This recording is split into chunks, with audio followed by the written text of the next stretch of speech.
Hi అండి, నమస్తే. ఈరోజైతే నేను మా ఫ్రెండ్ని కలవడానికి వాళ్ళ ఇంటికి అయితే వెళ్ళాను. మా బుడ్డిగాడు మా ఫ్రెండ్కి అండ్ తను చేస్తున్న వర్క్ అయితే చాలా అడిక్ట్ అయిపోయాడు.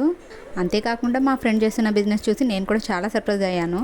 ఎందుకంటే తను చేస్తున్న ప్రతి ఒక్క ఫుడ్ ఐటెం కూడా నేచురల్గా ఇంట్లో చేసిన ఇంగ్రీడియంట్స్ని యూజ్ చేస్తున్నారు. వీళ్ళ దగ్గర అయితే నేతి సున్నుండలు, పెసర లడ్డు, రాగి laddu, dry fruit laddu and multigrain powder ఇలా చాలా వెరైటీస్ అయితే ఉన్నాయి. నేనైతే నేతిలో వేసిన ప్రతి ఒక్క లడ్డుని కూడా టేస్ట్ చేశాను. టేస్ట్ అయితే చాలా బాగుంది. ముఖ్యంగా పిల్లలకి ఇవన్నీ కూడా చాలా మంచివి. మీకు ఈ లడ్డూస్ కావాలంటే నాకు ఇన్స్టాగ్రామ్లో డైరెక్ట్ మెసేజ్ చేయండి. ఎక్కడికైనా వీళ్ళు డెలివరీ చేస్తారు. మా బుడ్డిగాడికి అన్నిటికంటే మెయిన్గా రాగి లడ్డు అండ్ బాస్మతి బొరుగులు అయితే చాలా నచ్చింది. వాడి కోసమని నేను కూడా కొన్ని తీసుకున్నాను. ఈరోజు మా బుడ్డిగాడికి మా ఫ్రెండ్తో అయితే చాలా బాగా టైంపాస్ అయ్యింది. ఈవెన్ ఆటో ఎక్కడానికి వెళ్తుంటే కూడా మా బుడ్డిగాడు మా ఫ్రెండ్ని లాక్కొచ్చాడు. ఈరోజు డే ఇలా గడిచింది. ఆర్డర్స్ కోసం ఇన్స్టాగ్రామ్లో DM చేయడం మర్చిపోకండి. Thanks for watching.